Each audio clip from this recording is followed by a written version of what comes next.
जोर का झटका धीरे से और एक फरमाइश है तनी आल्हा गाना।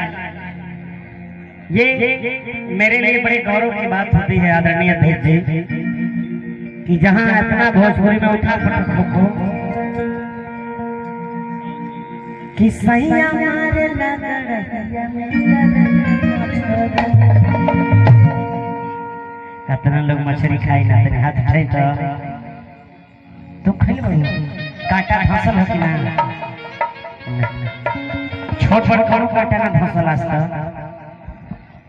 ना धसल बचा के खाई है।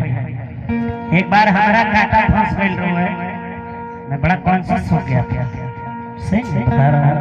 1 घंटा जीभ पकड़ के हमारा डॉक्टर खींच के जैसे पहलवा गैया या के चाभा हो जाओ। चाभा जाने लो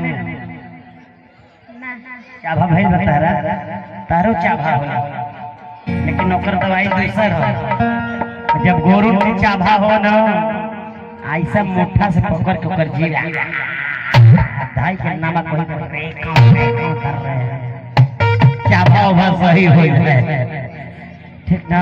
ऐसे पकड़ के जीभ हमारे टान के पूरा अपना सांसी डाल के खींच मिलबे ना कर बड़ा दिख में रहेंगे कोहली को मछली छोड़ दे बाबू लेकिन जीव ना माने ला रहे। देखिए दूल्हे भैया बड़ा देखा भैया 500 रुपया में छुटकारा ना हो भाभी के लेके वही के बाद एक लाइन अपने आदरणीय बड़े भैया श्रद्धेय आप खड़े रहिए।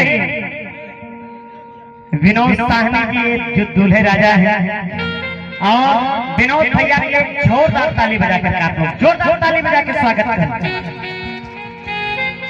इतना पैसा काहे के खर्च करनी है का जरूरत हो कुल खाना वाना रवा के खिया के अपन काम हो गई हो लेकिन है कुल जवन जोर जुटाओ भइल बा रोज मंगल थोड़ो होता है।